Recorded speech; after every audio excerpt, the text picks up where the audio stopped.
Flood is a common natural calamity in Bangladesh. বন্যা বাংলাদেশের একটি সাধারণ প্রাকৃতিক দুর্যোগ. Recently, the country has faced a record-breaking flood in its northeastern regions. সম্প্রতি দেশটি তার উত্তর-পূর্বাঞ্চলে রেকর্ড ভঙ্গকারী বন্যার সম্মুখীন হয়েছে. The flood-affected district names are Sylhet, Sunamganj, Moulabhibazar, Hobiganj, Kishoreganj, Netrokona, Brahmanbaria, Mymensingh and Sherpur. বন্যা কবলিত জেলার নামগুলো হলো সিলেট, সুনামগঞ্জ, মৌলভীবাজার, হবিগঞ্জ, কিশোরগঞ্জ, নেত্রকোনা, ব্রাহ্মণবাড়িয়া, ময়মনসিংহ ও Sherpur. Among these districts, Sylhet, Sunamganj, Moulabhibazar, Hobiganj and Netrokona are most heavily impacted by the recent flood.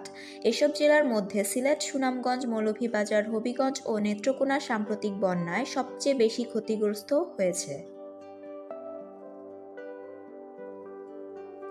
This flood is also known as the Sylhet Flood as it affected the division severely. এই বন্যা সিলেট বিভাগকে মারাত্মকভাবে প্রভাবিত করেছে বলে এটি সিলেট বন্যা নামেও পরিচিত. Even it is considered to be the deadliest flood in the region's recent history after the floods of 1988 and 1999. এমনকি 1988 এবং 1998 সালের বন্যার পরে এটিকে অঞ্চলের সাম্প্রতিক ইতিহাসে সবচেয়ে মারাত্মক বন্যা হিসেবে বিবেচনা করা হয়. According to reports and news, an estimated 7.2 million people have been severely affected by this devastating flood. বিভিন্ন তথ্য ও খবর অনুযায়ী আনুমানিক 7.2 মিলিয়ন মানুষ এই বিধ্বংসী বন্যা দ্বারা গুরুতরভাবে ক্ষতিগ্রস্ত হয়েছে.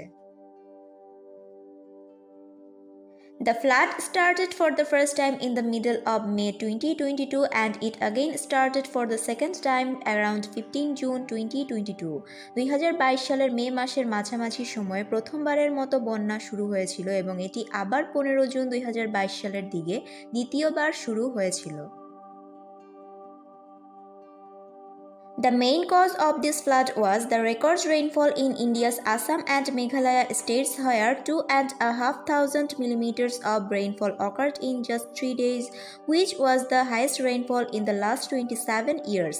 এই বন্যার প্রধান কারণ ছিল ভারতের আসাম এবং মেঘালয় রাজ্যে রেকর্ড বৃষ্টিপাত, যেখানে মাত্র 3 দিনে 2,500 মিলিমিটার বৃষ্টিপাত হয়েছে, যা গত 27 বছরের মধ্যে সর্বোচ্চ বৃষ্টিপাত ছিল.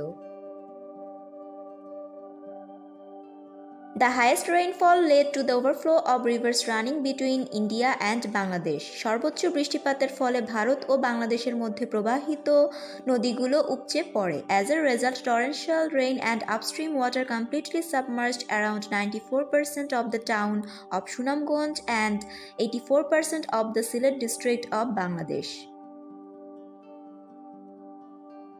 ফলে প্রবল বর্ষণ ও উজানের পানিতে বাংলাদেশের সুনামগঞ্জ শহরের প্রায় 94% এবং সিলেট জেলার 84% এলাকা সম্পূর্ণভাবে তলিয়ে যায়. The flood situation went out of control when large parts of Sunamganj and Sylhet were completely cut off due to severe disruption of road communication and power cuts.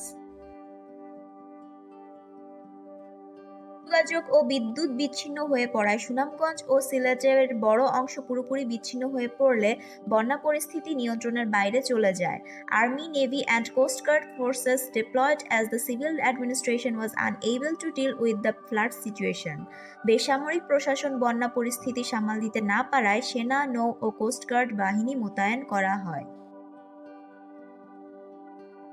Within a short time, hundreds of thousands of people took refuge as their houses went underwater and almost all their neighborhoods were inundated. অল্প সময়ের মধ্যে কয়েক হাজার মানুষ আশ্রয় নেয় কারণ তাদের বাড়িঘর পানির নিচে চলে যায় এবং তাদের প্রায় সমস্ত এলাকা প্লাবিত হয়. As the impacts of flood started immediately, such as loss of human life, damage to private property, destruction of crops, death of livestock, and deterioration of health conditions due to waterborne diseases, etc. এছাড়া বন্যার প্রভাব অবিলম্বে শুরু হয়, যেমন মানুষের জীবনহানি, ব্যক্তিগত সম্পত্তির ক্ষতি, ফসল বিনষ্ট, গবাদি পশুর মৃত্যু এবং পানিবাহিত রোগের কারণে স্বাস্থ্যের অবনতি ইত্যাদি.